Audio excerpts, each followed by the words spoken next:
Sawa basi. Tunaingia ndani, nataka tuanze na magazeti. Lakini kabla ya magazeti kuna story ya Mudhama na Kalonzo. Kalonzo aliambia Mudhama, nimekubali niko na bibi yako lakini nitakurudishia after 2 months akiwa senator. I don't know why our politics has really degenerated over time. And we've gotten to a point whereby there's no limit of morality in what we say. I'll start with you. You know, I mean, I said in your show a couple of other times, I am surprised even with someone like you that you are surprised with such kind of misconduct and behavior. Because the degeneration of our politics and leadership is because for the longest time, we have allowed this country to be almost like the property of a few tiny minority who think they can do anything. In fact, I was so embarrassed even to watch that video because this was the funeral service of a bishop, you know, and to hear a leader, somebody who has many times claimed want to be president of this country, even been a vice president, actually insult another leader.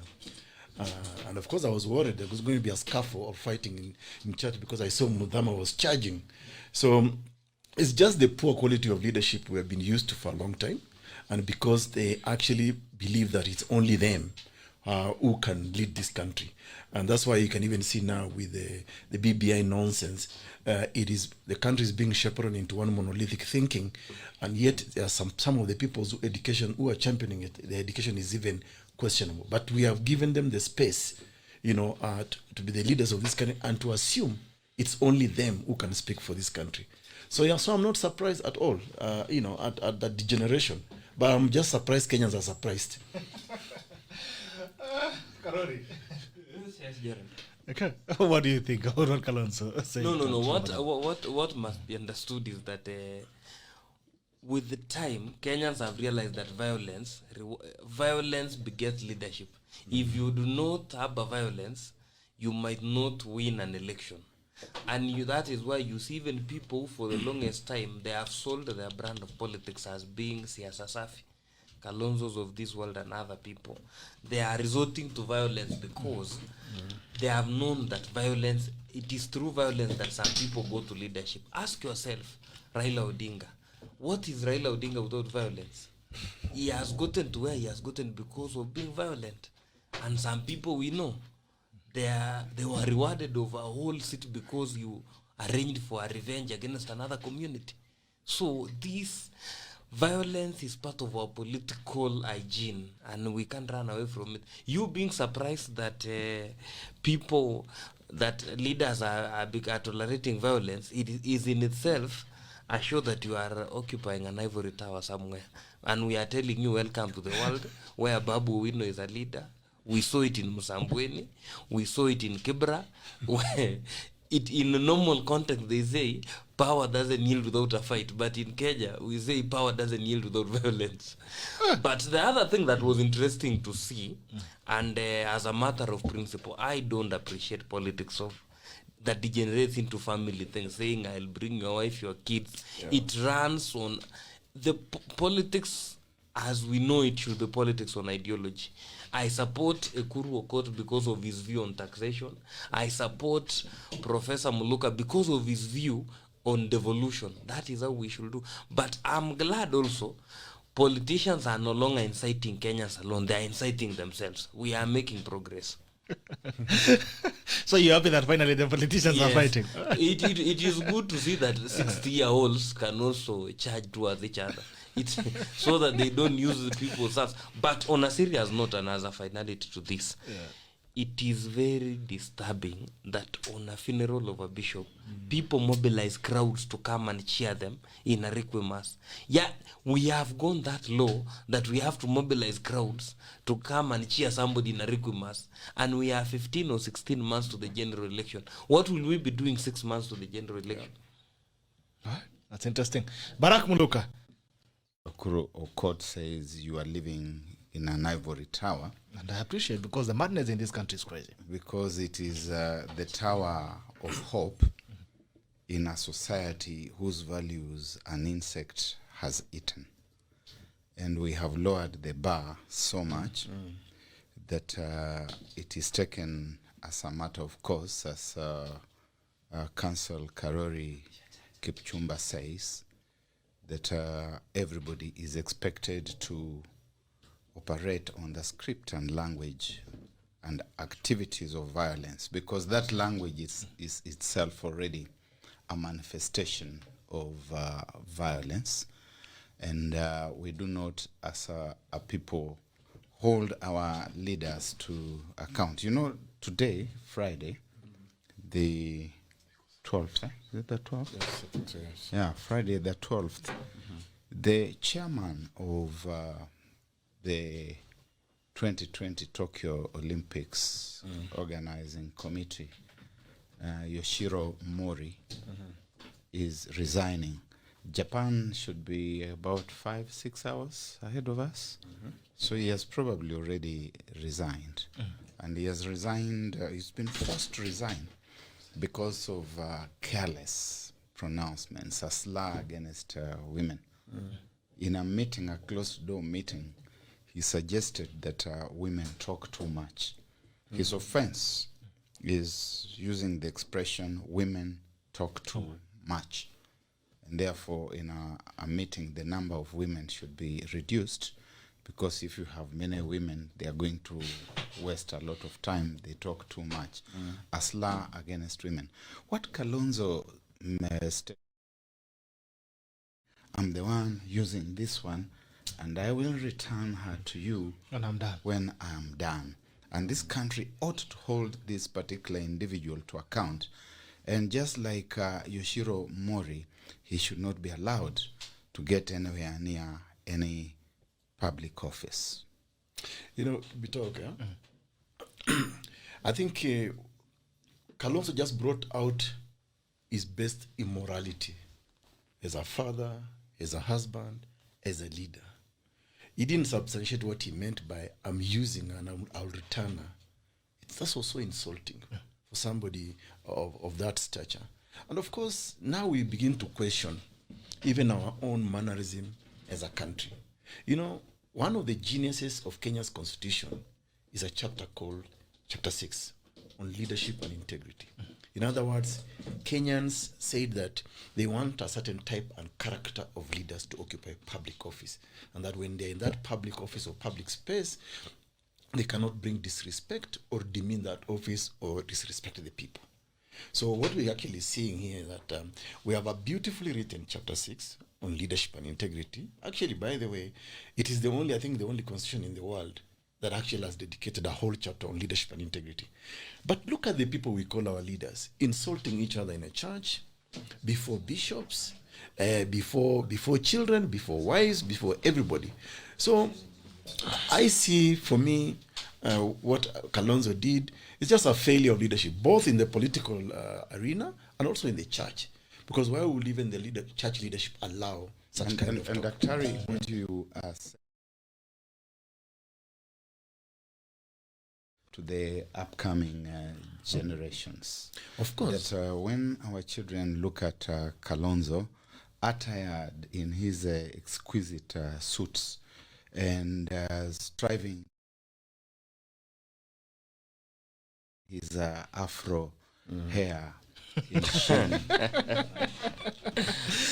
What remains of it? Do you just say that? Actually,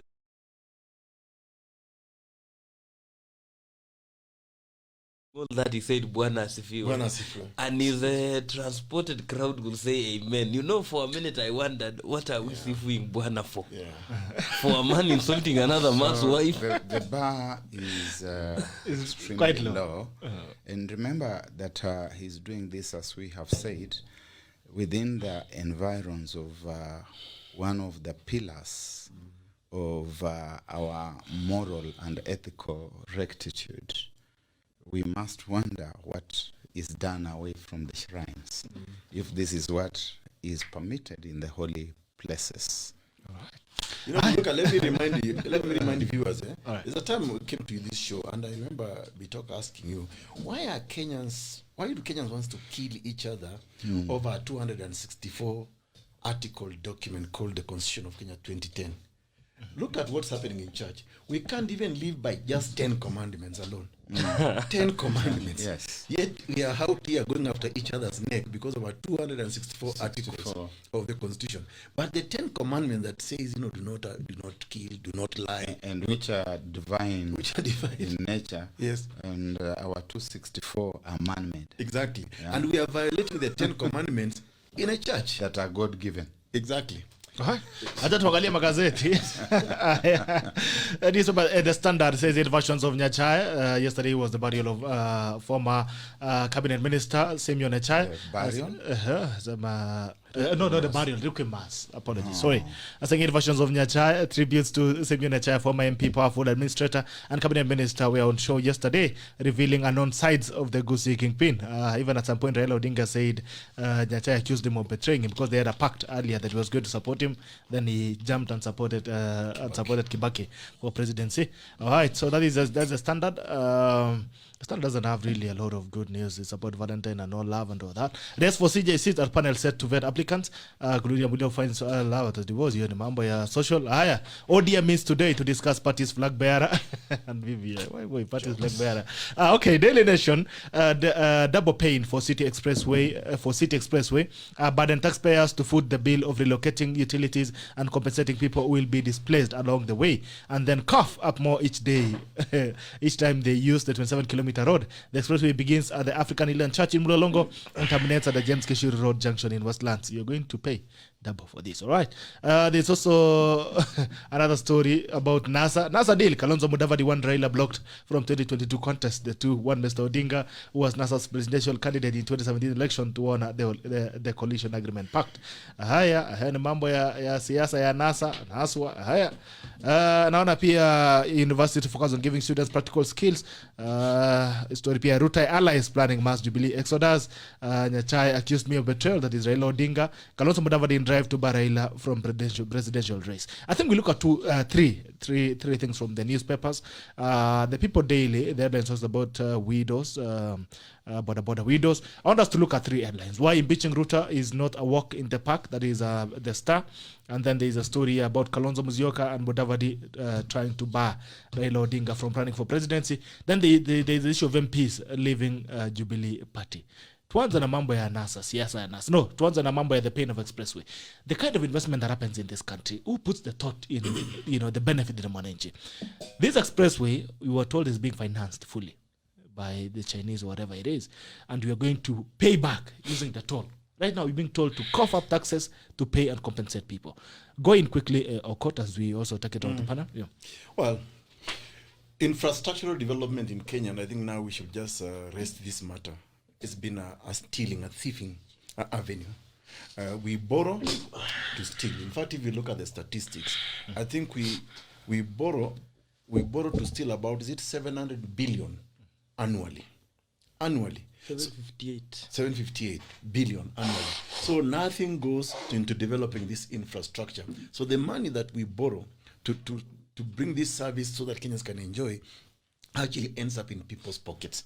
In other words, they're actually borrowing to steal and therefore digging a bigger hole for all of us. So there's nothing that eventually it is Kenyans who will cry. And let me tell you, and even if you are to redistribute what is the national debt today, Bitok me have said it many times, even in your show here. After saizi, if you start thinking about having a baby, hiyo ni mzigo. It comes with about 120,000 per head.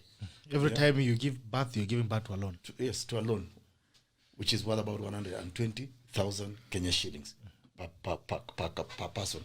So, the truth for the matter is, if we go back to the questions about accountability, transparency, those are just words that decorate our constitution, even from just Article 10 on national values and principles of governance. Those words do not seem to mean anything to the kind of leadership that lifts the constitution when they are being sworn into public office.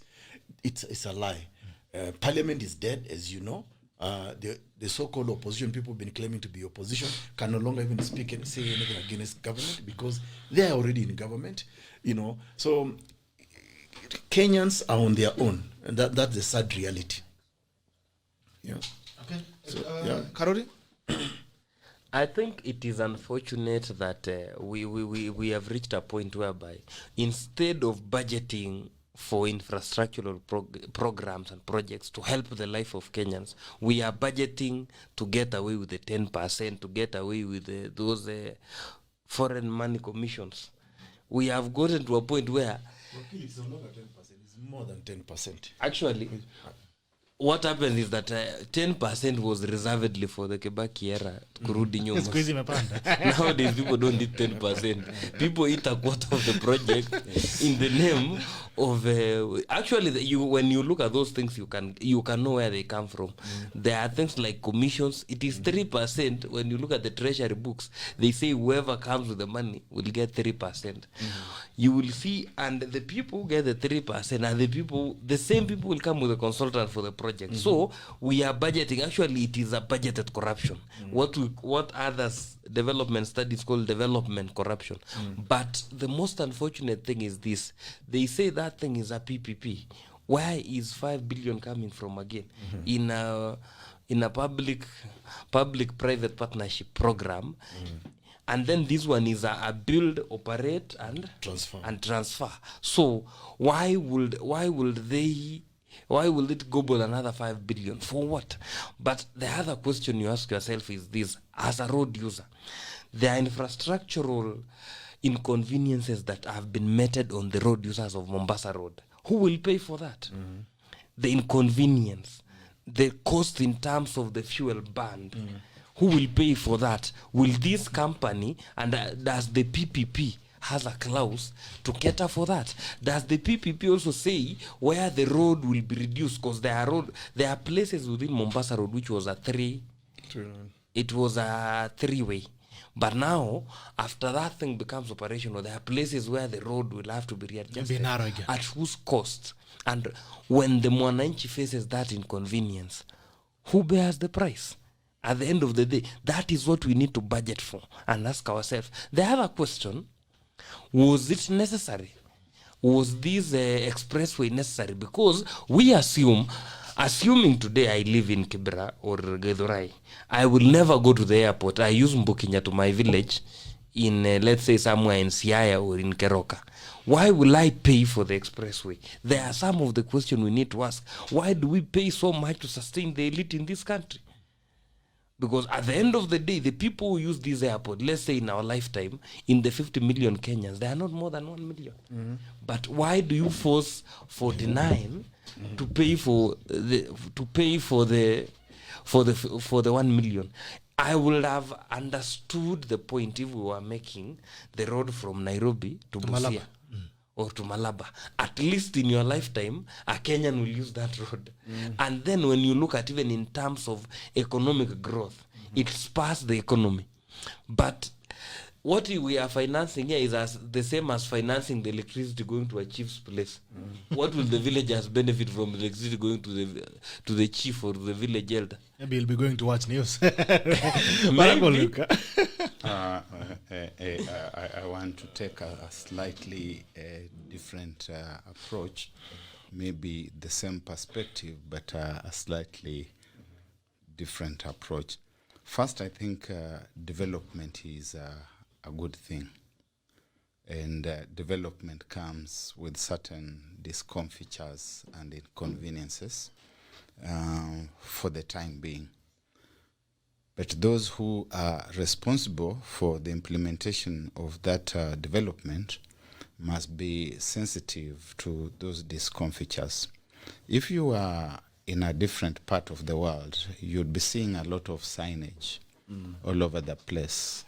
Part of it being apologetic, being polite, just reminding you that this is for a short while and it will inconvenience you. But we are doing this so that we can make you comfortable in the future.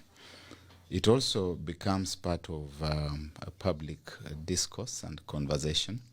And some of the questions that KIPCHUMBA Karori is asking are answered. For now, we have so many questions that have no answers. If we begin with the triple P, the public-private partnership, sources which I have cause to trust indicate that a prominent Kenyan family represents one of the peace, Of course. the public-private partnership. The private is a certain family, which is so powerful that my tongue cannot even find the capacity to roll its name into words. And that family is the one which is going to be collecting the road tolls for 60 years. Get that right. 60. 60 years is going to be collecting. We will die and leave them still collecting. And certain members of that family are seen every so often monitoring and supervising the ongoing construction of the expressway. Even as we talk about thieves in the country and living or not living the country in the hands of thieves, we must ask ourselves, who are the thieves in this country? And what are the various guises in which theft in this country manifests itself? Because this is theft. It is. The road represents theft. And even so, even as Karori says, we need one that goes all the way to Timborwa and to Emanyudia. We saw that a contract was signed in France to do a road that's going to go all the way to Mau Summit. A good thing. I like development. And I'm going to use part of that road as I try to discover my way to my village in Western Kenya. But it's also true that the people who are behind that road, who have gone all the way to France to source the funding to construct that road, have a hidden agenda.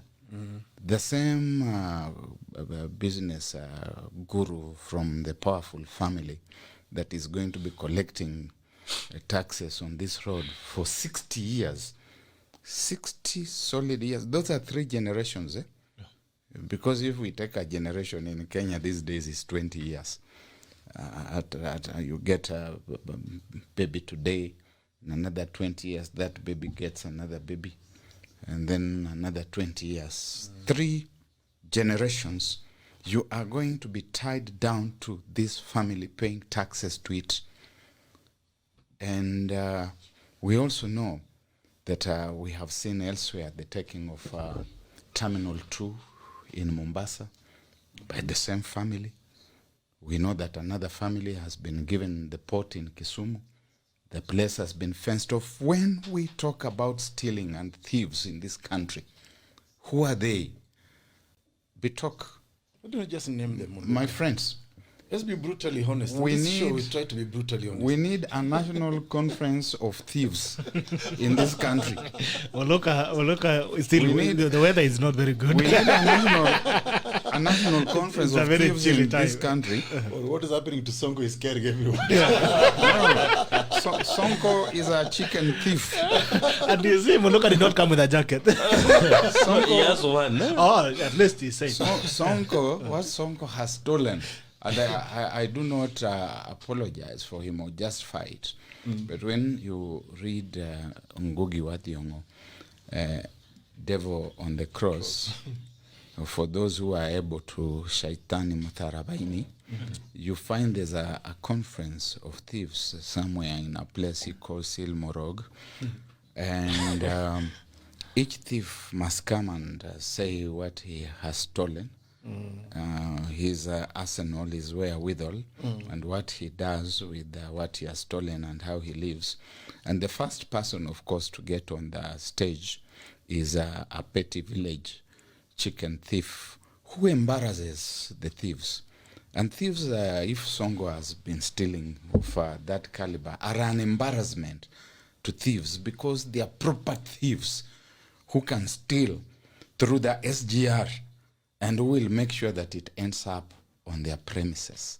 And that for the next 90 years, they have prepared their families to continue with that infrastructure. When we talk about this infrastructure, Dr. EKURU AUKOT, it's not just infrastructure that people are using to move on It's not just for locomotion and propulsion. It is infrastructure for theft.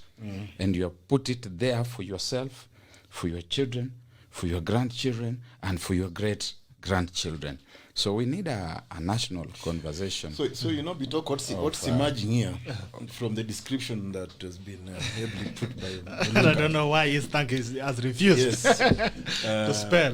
What I think we can, moving forward, let's just admit one thing as Kenyans, and maybe that will make us angry. Number one, what we are clearly witnessing is that there is honor among thieves. Oh, okay. Huh? So they usually say this. So now. from the three P's, one takes the public, the other takes the private. I don't know the partnership is left to who, but this is clearly thieves. Now it's left to us now to contribute taxes. This is clearly The thieves. taxes now is the That is our partnership. partnering aspect. The taxes now is the partnership. And sorry, before you go on, I must also rope in the rehabilitation of the railway line from Nairobi to Nanyuki. Again, another family. The same family. So that's why It's not another family. That's why then we must It's conclude the same family. There are these thieves. We've already established that Kenya is actually a country that's being stolen from the rest of us. But there are a tiny minority of thieves who have decided, okay, let's sit down and plan how to steal this country. And they have done that. So the consequence of that is that Kenya is being privatized. The rest of us Kenyans are just chattels. We are a decoration. We are flower girls in a wedding, where these thieves are thriving and doing whatever they want. And I think maybe like-minded Kenyans who still love this country need to start a conversation, and we can begin it here at the tackle, that whoever puts the country in a certain state of affairs, like in the case of this national debt, heavy borrowing, and now I'm told that our borrowing is likely to be national debt is likely to be 9 trillion or something. We want to move it to 12 trillion. Exactly. So we want to move They it. will do it. They will do it because they have privatized Kenya. So I think what the tackle now needs to tell Kenyans, that we must start in earnest an advocacy where the leaders who sign up Kenyans to this misery, this debt, must take responsibility. Because if they can agree for 60 years that they are going to collect taxes on this road, then they must also be made to pay. And those taxes are not going to go into the national coffers. Exactly. They are going to go into the private pockets. And that's why there is this feverish rush. In fact, that expressway must be completed by December this year.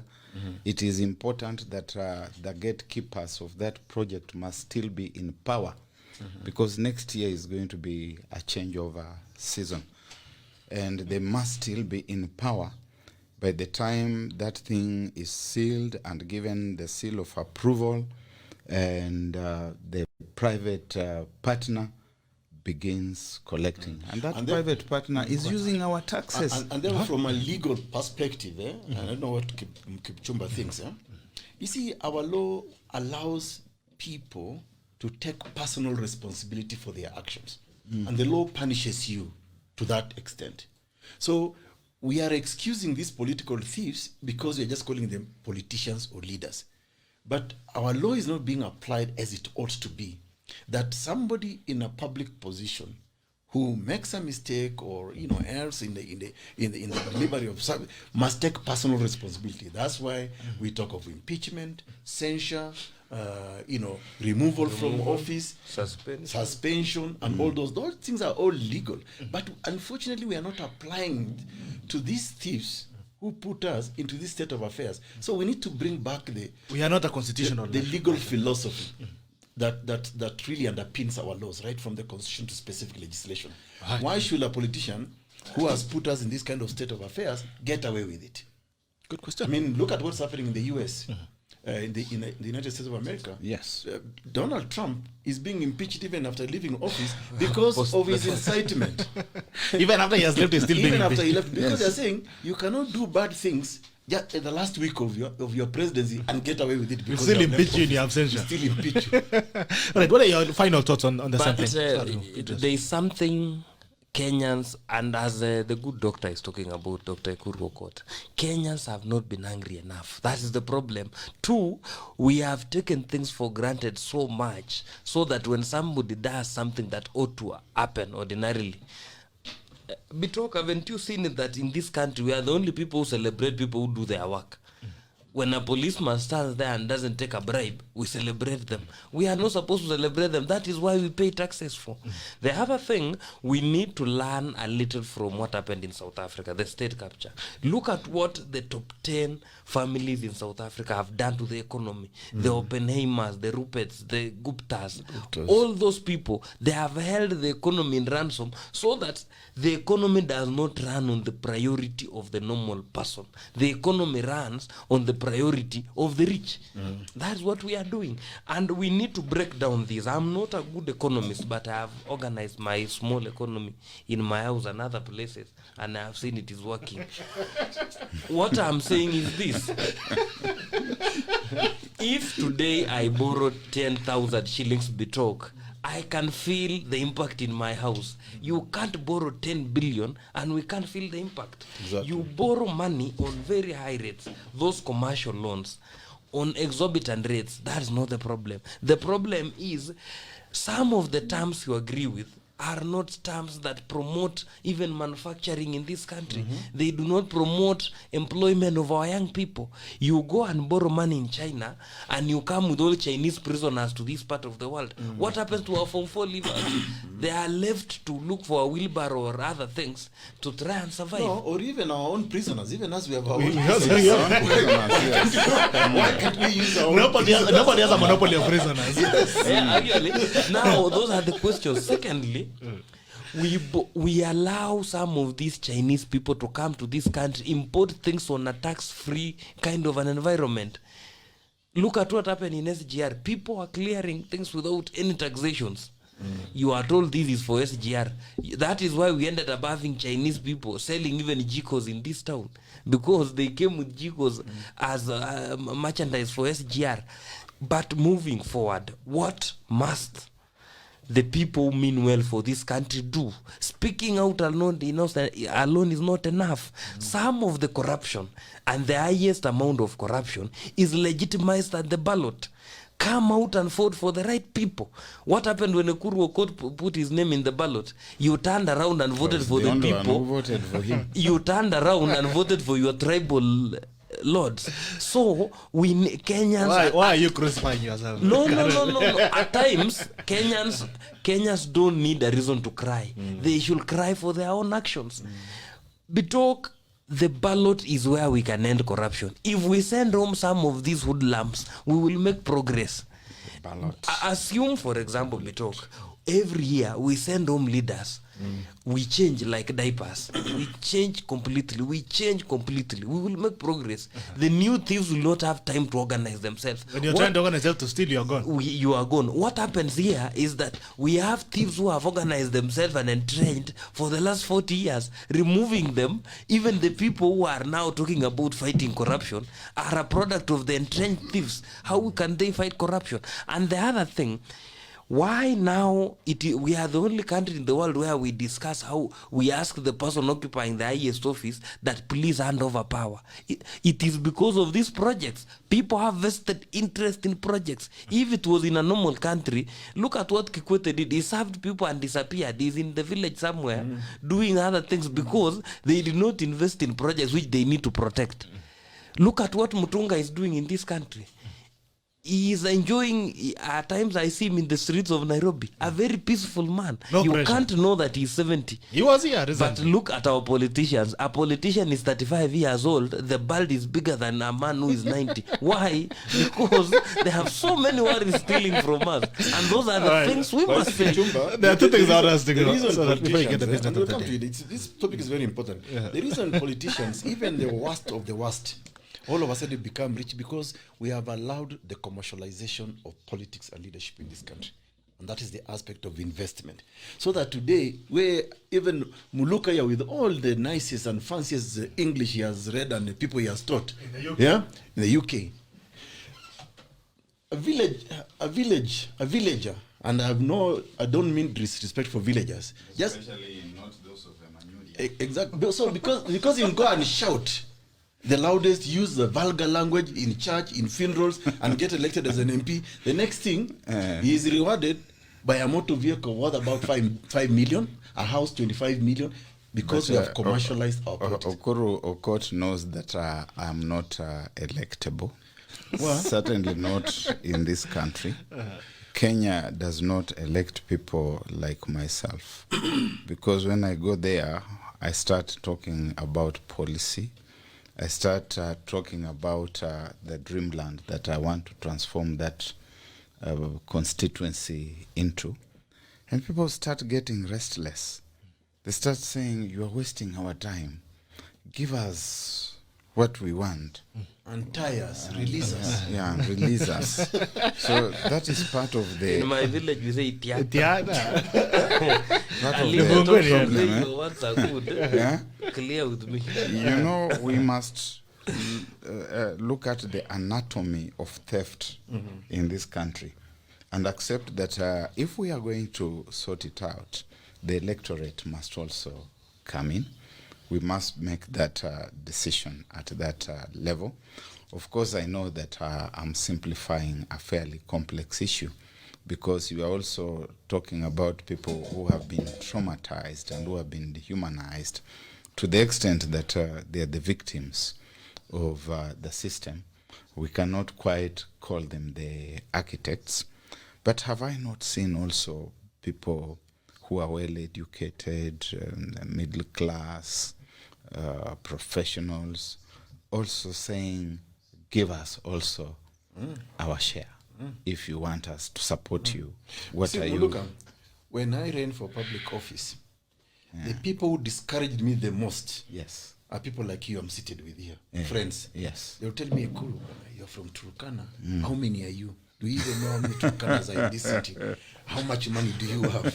Why don't you go and become a member of parliament or even an MCA? In Turkana. In Turkana. And the reason is this, Muluka, because I think we must give ourselves courage and say it does not matter. Some of this change is not easy. I believe change is not easy. We have to continue challenging this dominant narrative until we get to a certain level. Amen. Because you see, the reason, look at Nairobi, for example. Look at the theatrics you have been treated. Nairobi probably controls about 60% of the GDP of this country. It probably has the highest, the creme de la creme of Kenya. And the region. And the region. But look who is elected. Yeah? The lowest of the barrel. Exactly. So we also have to challenge ourselves and say we have to offer ourselves. I mean, I tried something with Punguza Mizigo, and somehow we shook the system. But if I had sat down and said, this country is a monopoly of the usual, those families, those public-private partnership, we won't move anywhere. I think at least by now they know that even an ordinary Kenyan can actually move a conversation. And I think for me, this is the courage we must give ourselves. Because look at some of these fellows. You are very much electable. But we have to move the country to a state where we can appreciate discourses around ideas and policy. So that at the end of the day, I want to coexist with all of us here. Yes. Outside. Who cares today whether Muluka is from Manyuria village or EKURU AUKOT is from Kapedo? Actually, education has equalized all of us. It's the reason Bitoke invites us every week to discuss our ideas about other people.